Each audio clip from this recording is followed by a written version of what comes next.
Quem me conhece sabe que há 2 anos atrás, eu enfrentei o inverno mais difícil da minha vida até hoje. Um dia antes de tudo começar, na minha leitura bíblica, Deus me deu um versículo. Eu não sabia de nada, eu não tinha ideia do que estava por vir.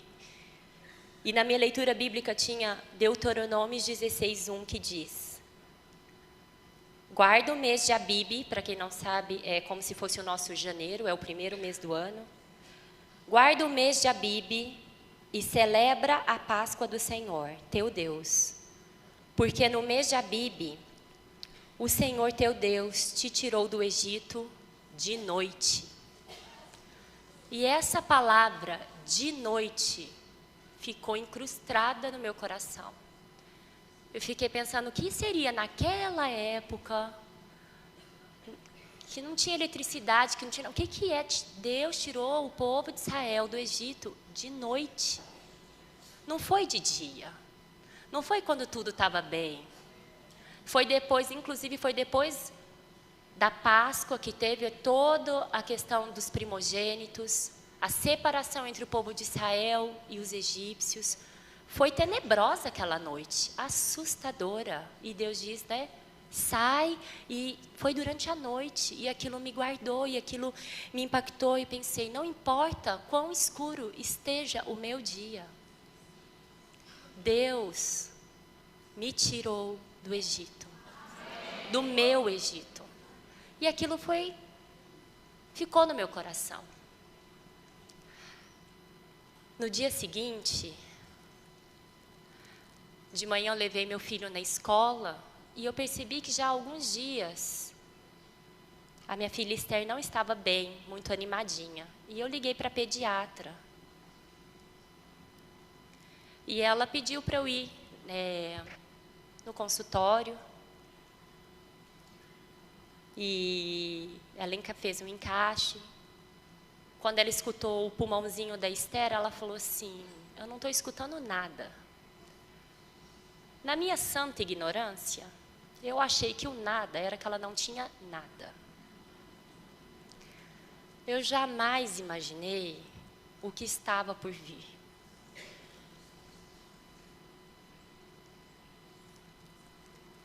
Ela falou, vai para o hospital, para o pronto-socorro, e de lá você me liga.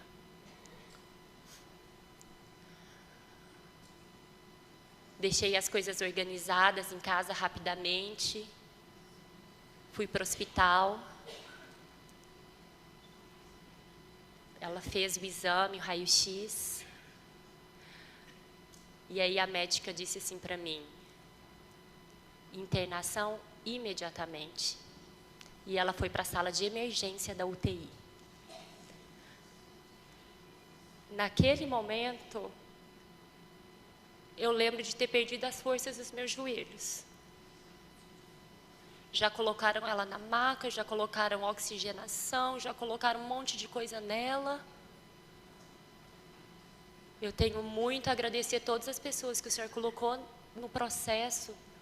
A doutora Ana, que é a médica da Esther, apareceu no hospital logo em seguida, já foi me ajudar. Nós esperamos, não tinha vagas, nós esperamos, isso era perto do meio-dia, eu sei que nós fomos entrar realmente no quarto, era meia-noite. E eu não posso reclamar, irmãs, só tinha vaga para minha filha naquele dia, porque era inauguração da ala pediátrica nova do hospital. Minha filha foi a primeira paciente daquele quarto. Tem carinho maior de Deus, mesmo no inverno? Eu me lembro de entrar no quarto e uma voz muito clara no meu interior dizendo assim, me louve até o final.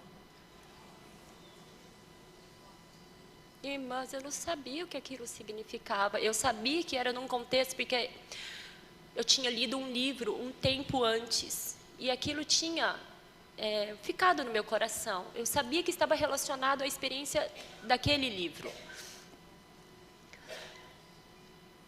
Mas eu não tinha ideia do que estava por vir. Mas uma coisa eu tive: temor. Então eu ajoelhei e falei: Senhor, eu não sei o que está por vir, mas eu não quero murmurar. Me ajude a louvar até o final. Eu lembro que naqueles 3 primeiros dias, eu fui assim atropelada por informações e por procedimentos. Nós entramos meia-noite, quando for 4:30 da manhã, a enfermeira entrou no quarto e falou: por favor, quero que você preencha todos estes papéis, sua filha vai para o centro cirúrgico. Minha filha tinha 1 ano e 4 meses. Eu falei: sozinha? Porque aquela falsa sensação de que se ela está comigo, então está tudo sob controle. Ela falou assim: sozinha, ela precisa entrar sozinha com os médicos, você não pode entrar. Daí eu fui dar uma, e ela me deixou, acho que eram uns 15 papéis.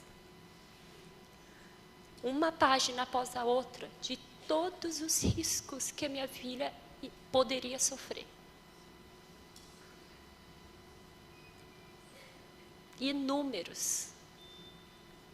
E você assina embaixo que se acontecer você não vai processar o hospital.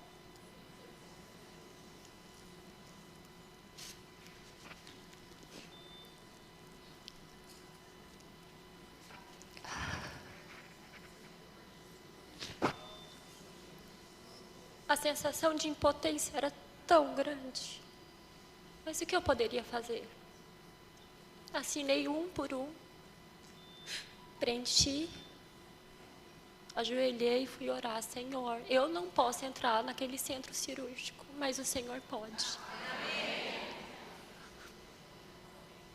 Protege a Esther, cuida dela. Logo eles a levaram. E eu me lembro de ter ficado sem forças, ter me ajoelhado, eu levei ela até a porta do centro cirúrgico, voltei para o quarto.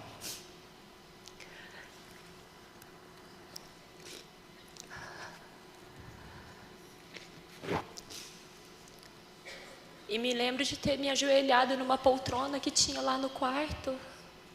Mas, irmãs, eu não sabia como orar.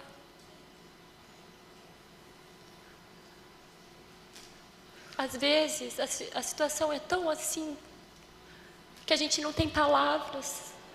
A gente quer entregar para Deus, mas a gente não sabe nem como começar a orar. A dor é tão grande. Daí eu me lembrei de uma história que eu li muitos e muitos anos atrás. Eu ainda provavelmente estava na universidade. E essa história dizia assim, vou tentar falar.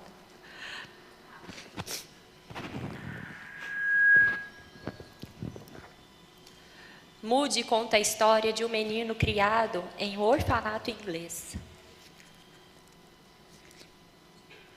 Aquele menino nunca aprendera a ler ou escrever, e tudo o que sabia era o alfabeto. Um dia, o pregador itinerante visitou as crianças e disse que se estivessem com problemas, deveriam orar a Deus e Deus as atenderia. Este menino cresceu e um dia encontrou o emprego de pastor de ovelhas.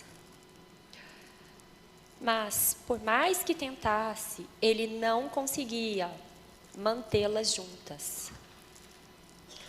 Lembrando-se das palavras do pregador, ele decidiu orar e pedir a Deus para ajudá-lo a controlar as ovelhas. Um homem passando pelo campo ouviu e, quando olhou para ver quem era, viu o menino de joelhos recitando o alfabeto: A, B, C, D. Perguntou-lhe o que estava fazendo, e o menino disse que estava orando. E o homem logo reagiu: isto não é orar. Isso que você está fazendo é recitar o alfabeto. O menino respondeu: eu não sei orar, mas acredito que se der a Deus tudo o que eu sei, Deus poderia organizar as letras em uma oração e me dar o que eu preciso. Queridas irmãs, eu orei muitos ABCDs naquela sala, naquele quarto de hospital.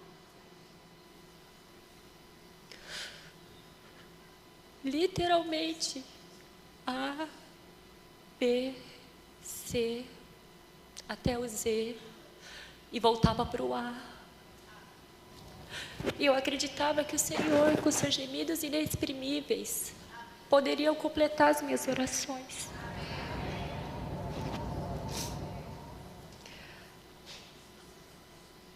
Logo que ela voltou do centro cirúrgico, aqui do lado direito do pulmão dela, tinha um cano saindo dela, que era o dreno. E a cor da pus que saía era marrom, quase preto. E era tão denso que entupia esse caninho, esse dreno. Depois de 3 dias, nem 3 dias, talvez 2 dias, no segundo dia ela teve que entrar no centro cirúrgico de novo, porque viram que o dreno não estava fazendo efeito. E teve que colocar de novo. E o cano que colocaram era um cano cerca de 1 centímetro de diâmetro, no pulmãozinho dela, para que pudesse sair tudo que estava fazendo mal. O inverno é assim, sabe, gente? Dói, tem que ter cirurgia às vezes, mas Deus tem que tirar tudo que está nos matando.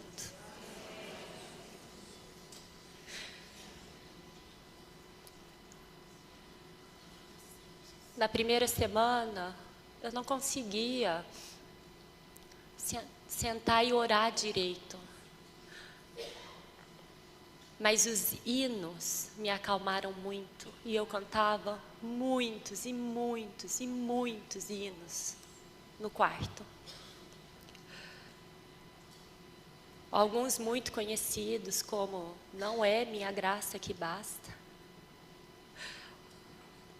Ou alguns cânticos de criança, como Meu barco é pequeno, grande é o mar, Jesus segura a minha mão. Ele é meu piloto. E tudo vai bem, até a chegada. Cantei muitas e muitas vezes. Mas uma coisa era certa naquela primeira semana. Apesar de eu não ter murmurado que isso foi a graça de Deus que me conduziu, eu fiz muitas perguntas para Deus. Eu questionei como é que ele podia ter pedido para Abraão, o filho dele. Eu falei, Deus, você não tem ideia do que você pediu para Abraão. Audaciosa, né? Eu falei, Deus, você não está entendendo o que é ser homem.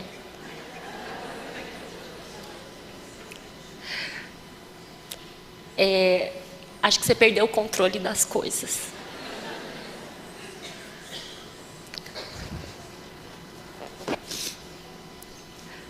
E naquela primeira semana, eu também fugi das minhas orações, aquelas verdadeiras orações.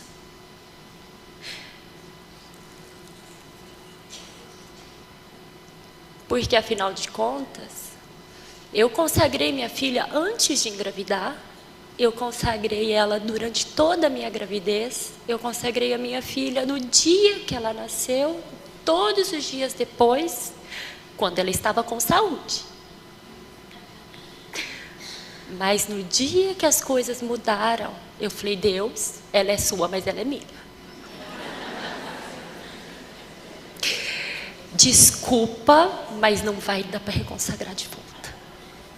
Porque eu tinha certeza que se as palavras, Senhor, ela é tua, saíssem da minha boca, eu tinha certeza que Deus levaria ela embora no minuto seguinte. E eu não estava preparada para isso.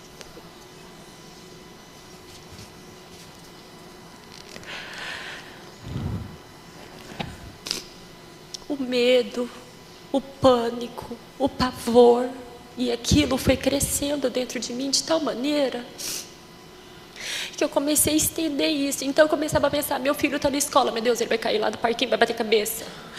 Ai, meu marido está indo de carro, aí ele vai ter um acidente, meu Deus. E aquilo foi crescendo. E outras coisas da minha vida que estavam bem, que o Senhor estava cuidando, eu comecei a entrar em pânico.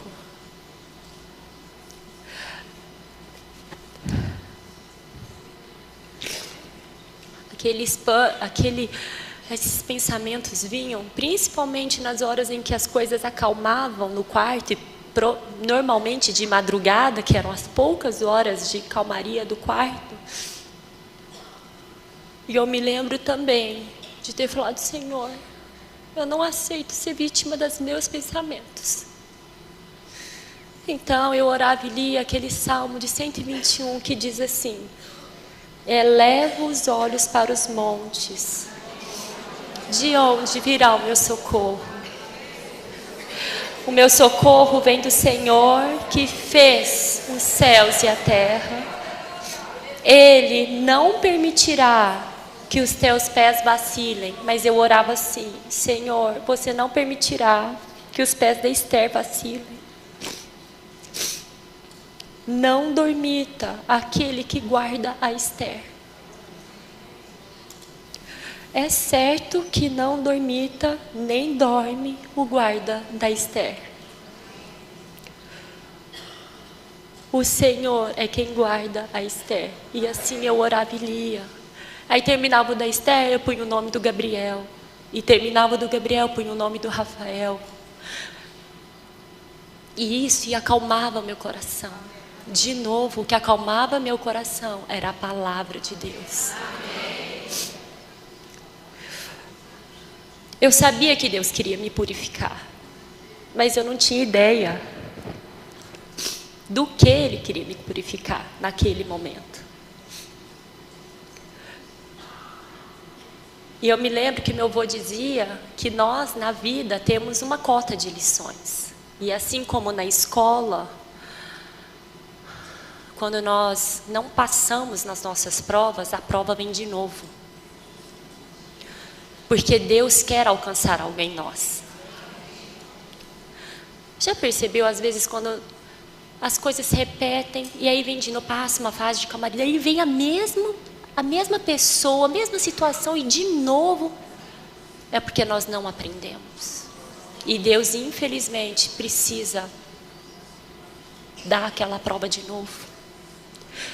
E aí eu ajoelhei e falei, Senhor, eu aceito, se for disciplina, se for para crescimento, não sei para o que é, para me purificar, eu aceito. Mas é o seguinte, eu vou ficar nesse quarto de hospital, ou nesse tempo aqui, quantos dias o Senhor quiser. Mas eu não aceito ficar aqui mais nem um minuto, porque eu não me dobrei a você. Eu não aceito ficar nesse quarto nem mais um minuto, porque eu não me dispus a me dobrar ao Senhor. Mas me ajuda, porque eu não sei do que realmente o Senhor quer me purificar. Me ilumina. Avance em mim. E foram muitos dias fugindo de Deus. Muitos dias. Mais ou menos lá no 10º dia de internação, eu recebi o mesmo hino de 4 irmãos diferentes. E eu só tinha tempo para ler mesmo as mensagens mais à noite. Daí o primeiro que tinha mandado o hino, depois eu escuto, vou ler todas as minhas mensagens. Daí mais um pouquinho, nossa, o mesmo hino, tá bom, daqui a pouco eu escuto, vou ler todas as mensagens. Bom, no quarto eu falei, não, tá bom Deus, eu vou escutar agora, vou ler as mensagens depois. Mas esse hino mudou muita coisa na minha vida e trouxe muita luz. Esse hino dizia que Deus é Deus. Se Ele faz, Ele é Deus. Se Ele não faz, Ele também é Deus. Se Ele cura, Ele é Deus. Mas se Ele não curar, Ele também é Deus. Ele é Deus em qualquer circunstância. Irmãs, eu me lembro de ter ajoelhado no cantinho que tinha no quarto, ter pedido perdão para o Senhor, e fiz uma oração diferente. Eu confessei os meus medos. Falei: Deus, perdoa-me. Não é pelo que o Senhor faz, é pelo que o Senhor é. Eu quero experimentar quem você é. Senhor, eu tenho medo de te reconsagrar minha filha, porque eu tenho medo que você a leve embora. Eu tenho medo de como eu vou viver depois. E fui contando os meus medos para Deus, um após um. E o interessante de confessar, irmãs, é que Deus também foi me libertando de um a um dos meus medos. Não é só chegar para Deus e falar: Deus, cuida dos meus medos. Dê nome aos seus medos. Dê nome ao medo que você tem e por que você tem medo. Tenha uma conversa sincera com Deus. Mudou tudo para mim naquela noite. Não sei quanto tempo eu fiquei.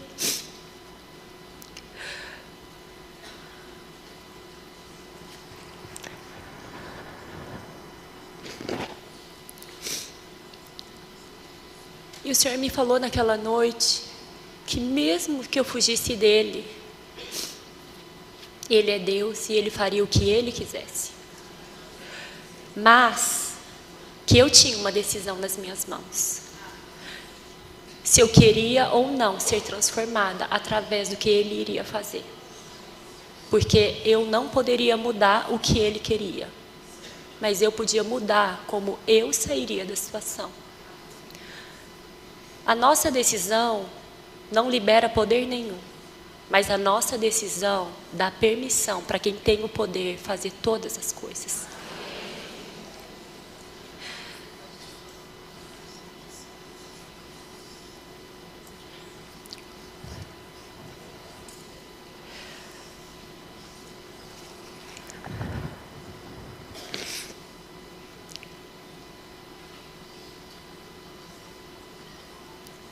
Naquela noite eu também orei ao Senhor, que eu não queria ser a mesma do começo do inverno até o fim do meu inverno.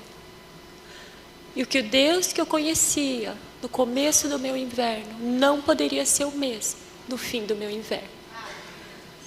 Irmãs, eu escolhi ter uma tenda de encontro com Deus. E Deus nos encoraja que cada uma de nós tenha essa tenda do encontro.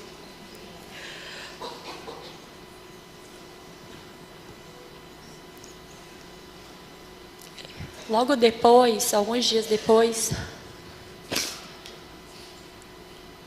nós teoricamente estávamos caminhando para o fim do tratamento, no 14º dia,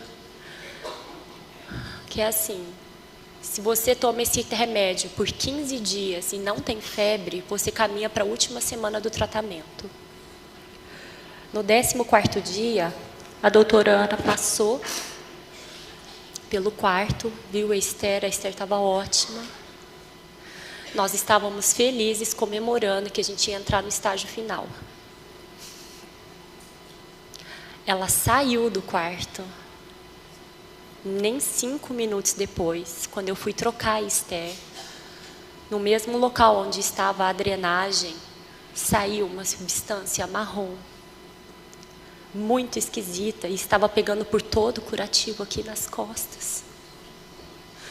Na hora eu chamei a enfermeira foi correndo, chamou a chefe da UTI.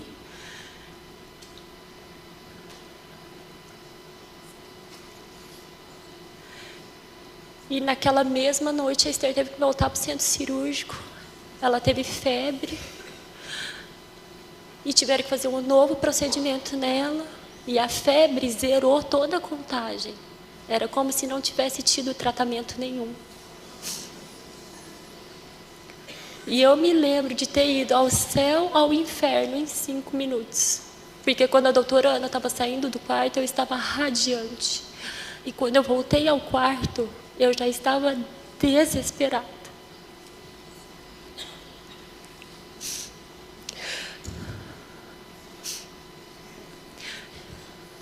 Eu me lembro também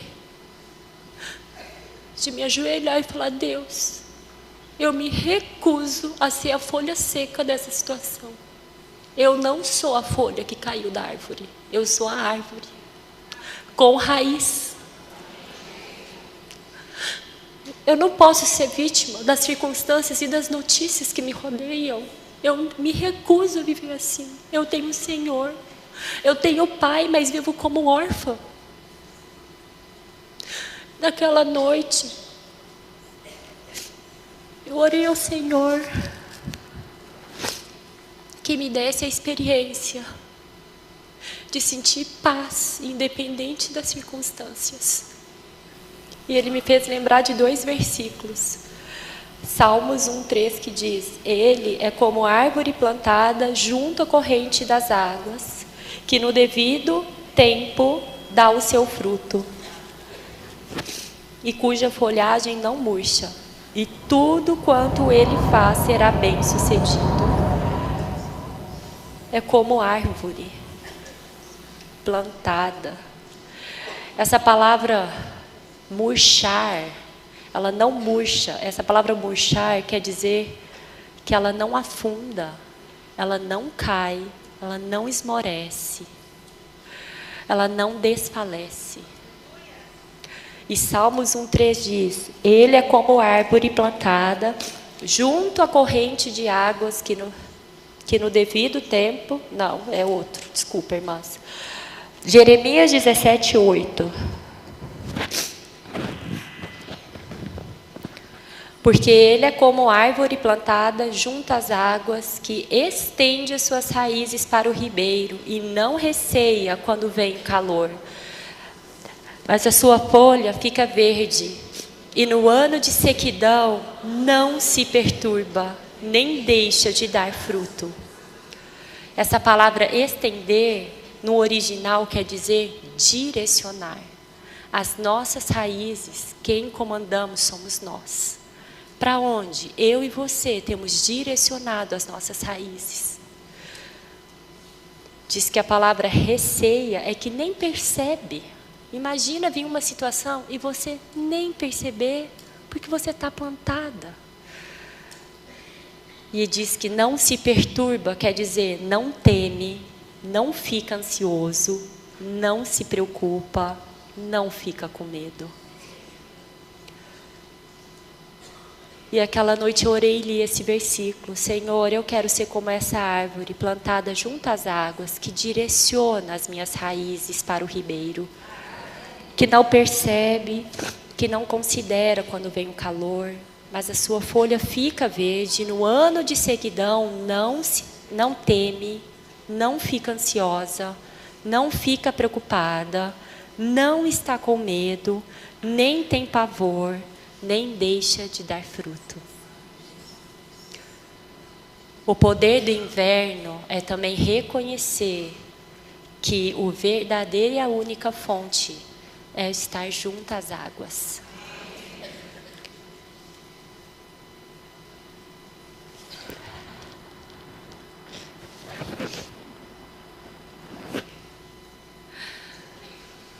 Oh, Senhor Jesus. Durante meu período no hospital, eu li alguns livros também. No meu pouco tempo de folga, quando a Esther dormia, à luz da lanterna, porque eu desligava a luz do quarto. E eu me lembro de ter lido um capítulo que falava sobre quebrantamento. Que muitas vezes nós queremos que Deus trabalhe em nós, mas nós não aceitamos quando Ele quer vir nos destruir e moldar de novo. Deus não quer pequenas rachaduras em nós. Deus quer destruir tudo e fazer um novo. Se vai ser igual ao formato original, se vai ser maior ou menor, é prerrogativa dele. E isso ficou no meu interior. Eu falei, Senhor, eu quero sair do hospital diferente. Não quero ser a mesma Priscila que entrou. E durante as orações, o Senhor também me fez tocar no amor de Deus.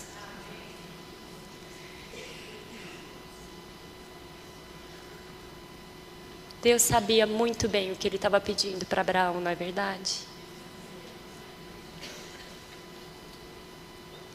E o pior, Ele deu seu único filho por mim e por você. E eu toquei no amor de Deus de um modo como eu nunca tinha tocado antes. Uma coisa é a gente saber e outra coisa é a gente tocar. Eu jamais daria minha filha. Jamais. Nenhum dos meus filhos. Mas Deus deu o seu filho por mim e por você. E nós ainda éramos inimigos de Deus. Deus é Deus. Ele é o oleiro. Nós somos só o vaso. Se Ele quiser destruir e jogar os cacos no lixo, é prerrogativa dele. Se Ele quiser reconstruir, é prerrogativa dele. O inverno é para que a gente tenha esse encontro com Deus e nós saiamos mudadas.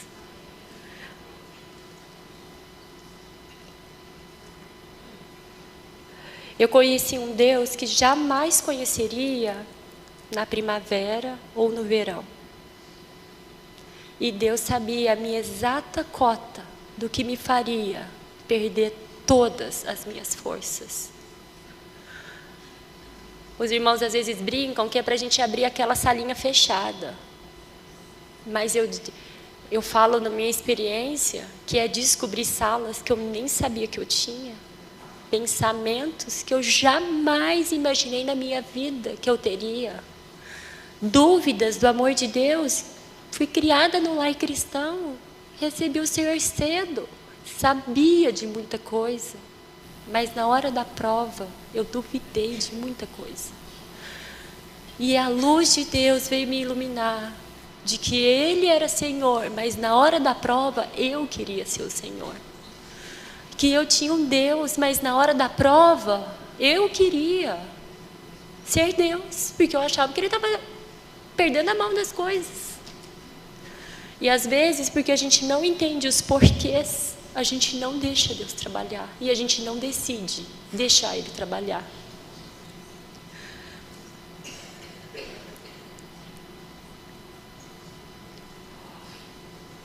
Mas sabe o que acontece nesses encontros? Deus muda você e me muda. E quando nós tocamos no amor de Deus, tudo muda de perspectiva. Mostra quanto Deus é magnânimo e quanto eu sou pequena.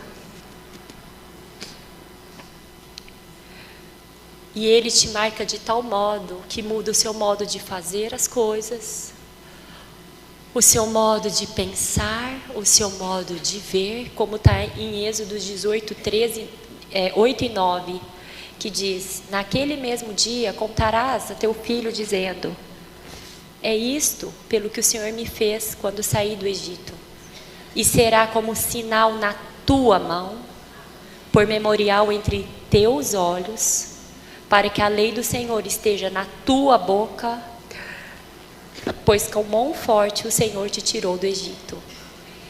É a tua mão que tem que ser marcada, é a minha mão que tem que ser marcada, é entre os teus olhos e entre os meus olhos, na tua boca e na minha boca. Deus muda o nosso modo de fazer, de pensar, e de falar. Deus muda a nossa constituição. E tudo fica tão pequeno. Não é que não dói, dói muito. Não é que você não tem direito a ficar triste ou ter medo, mas você escolhe que esses sentimentos não vão dominar a tua vida e o teu inverno.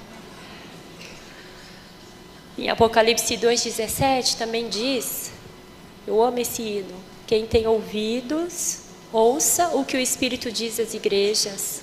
Ao vencedor dar-lhe-ei do maná escondido, bem como lhe darei uma pedrinha branca, e sobre essa pedrinha é escrito um novo nome, o qual ninguém conhece, exceto aquele que o recebe. Essa pedrinha branca é a aprovação de Deus e um nome querido de intimidade que você aprendeu nos momentos de dificuldade. Você tem, assim como um casal ou melhores amigas, tem às vezes apelidos carinhosos. Deus vai te dar um novo nome. Só Ele sabe como Ele te consolou. Só Ele sabe como Ele te carregou no colo. E só você sabe como foi receber esse abraço.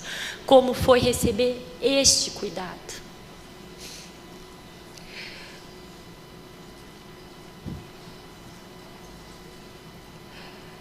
E o interessante também do inverno é que ele expõe o que realmente foi validado em nós ou não.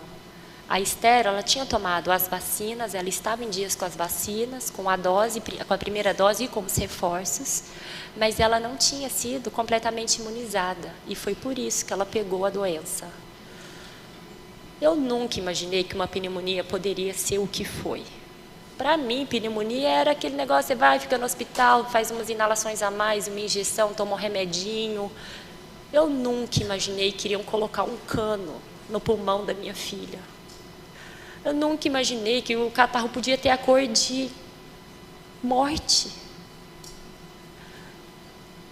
Mas isso é porque nós não conhecemos todas as coisas, mas nós cremos e temos um Deus que conhece todas as coisas. No exame final, depois da alta, o Senhor, graças a Deus, antes até da alta, no penúltimo dia, uma nova doutora veio, ela seria a acompanhante da Esther, porque foram 9 meses do processo, mas nós tivemos alta do hospital e depois 8 meses de acompanhamento médico. Ela ficou em quarentena, tinha muitos exames que ainda precisavam fazer. No último exame dela, que seria o decisivo para saber se ela poderia ter alta médica ou não, eu levei ela para fazer um exame no laboratório e teriam que tirar dela 22 frasquinhos de sangue. Mas era para o bem. Ela já tinha feito um exame anterior que tinha dado algumas alterações logo que saiu do hospital, que também tinha sido 20 e poucos frasquinhos. Mas esse último, eu lembro que me marcou profundamente. Porque apesar de serem 22 frasquinhos, se nós cooperamos, quando a gente tem uma certa maturidade e a gente fica bem quietinha, leva uns 10 minutos, mas acaba. A Esther, com todo o trauma do hospital, com todo o trauma das pessoas, ela chorava tanto e ela se esperneava tanto que a agulha entrava, mas o sangue não refluía. E furaram ela mais de 20 vezes. Quanto mais ela se agitava, mais um adulto entrava na sala, mais segurava ela, ao ponto de ter 4 adultos, mais eu, que ela estava no meu colo, segurando ela, para que a gente pudesse completar o exame.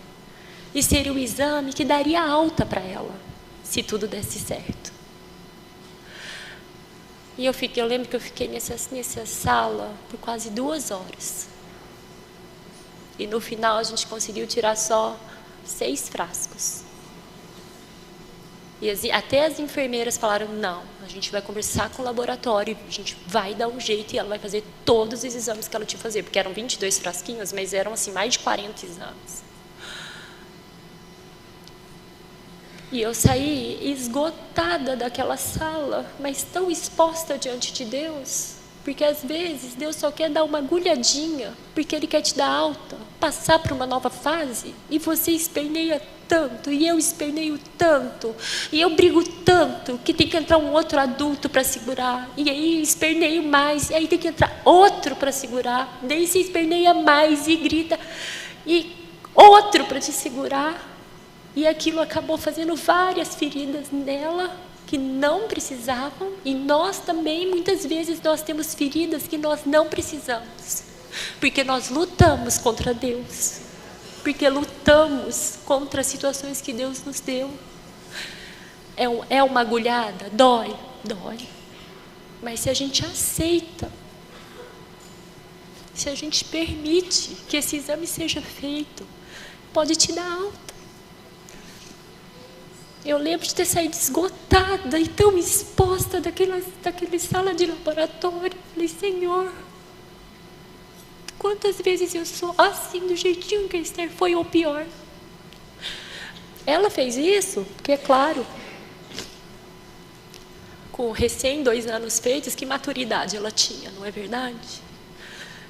Mas é isso, Deus quer crescer em nós. Deus quer a nossa maturidade também, através das situações. E sabe o que acontece, irmãs?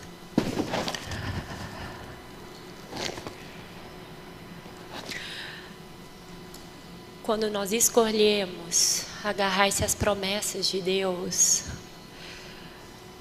muitas coisas podem ser mais fáceis, mais leves, talvez não menos doídas, mas com certeza saímos com menos hematomas. Recentemente li uma biografia que dizia que nós às vezes nos encontramos em 3 estágios. O de afundar, e que então a gente quer agarrar qualquer coisa só para a gente conseguir respirar. O de primeiro é naufragar.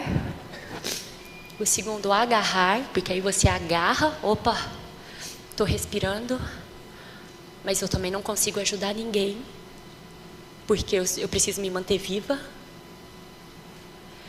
E a fase do libertar, que eu não estou mais agarrada naquele pedaço de tronco, eu estou sentada em cima do tronco. Deus quer alcançar essa libertação em nós, para que também possamos estender as nossas mãos e ajudar a outras.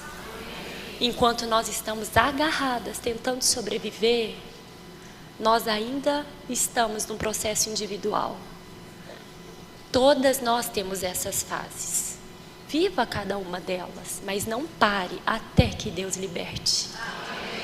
Não desista, só, ufa, passou meu dia, sobrevivi a esse dia.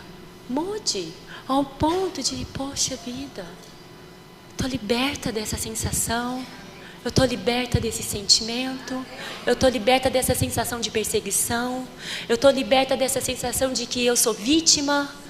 Irmãs, vamos experimentar a libertação do Senhor. Tudo é para o nosso amor.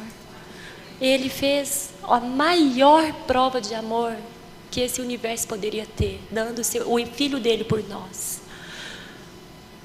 Que tal darmos também o mesmo passo? Senhor, me liberta. No meu inverno, me liberta.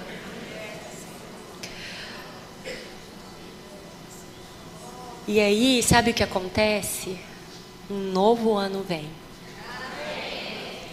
É gostoso ter um ano novo.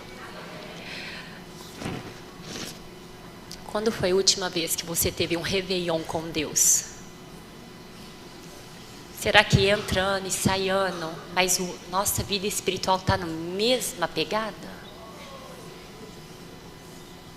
A gente está assim, você se sente às vezes naquela rodinha do hamster? correndo, correndo, correndo, correndo, sem sair do lugar. Às vezes eu me pego assim. Nossa, vem situação, a mesma rodinha, não é possível. Na Bíblia existem muitos e muitos versículos falando sobre o ano, o primeiro dia, no primeiro mês do ano. No primeiro dia do primeiro mês do ano, Deus tirou o povo do Egito.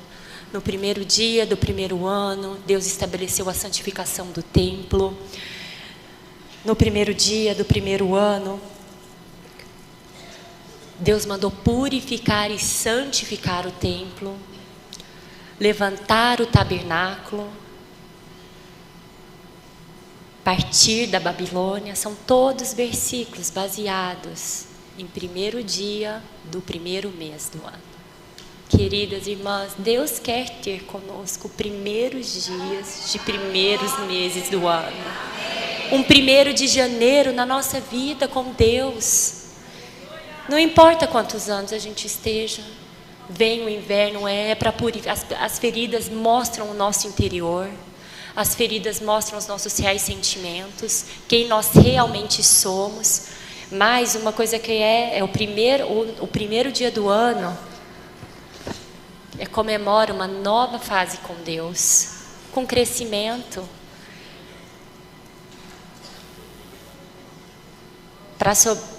É claro que foi importante para mim todas as outras lições dos outros invernos. Nós não passamos só um inverno na vida. Claro que alguns são bem mais pesados do que outros, alguns são leves. Mas o importante é que a cada inverno a gente tenha um encontro com Deus. Há uma tenda do encontro em cada estação, inclusive no inverno. Novos ciclos virão, coisas boas, a primavera chega. E quero encerrar com 2 Coríntios 4:7, que diz: o poder, temos porém este tesouro em vasos de barro, para que a excelência do poder seja de Deus e não de nós. O inverno nos ensina quem é o vaso de barro e quem é Deus. E faz uma distinção muito, muito clara. E outros invernos virão para a gente nunca se esquecer de que eu sou apenas o vaso. A excelência do poder e do tesouro é dele. Assim, nunca nos orgulharemos das flores, dos frutos, do nosso verão, seja do que for, porque a gente vai sempre se lembrar quem é a nossa origem. E Deus, o amor do Pai muda tudo. Se você permitir o trabalhar do Senhor, o Deus que você conhece hoje jamais será igual para você.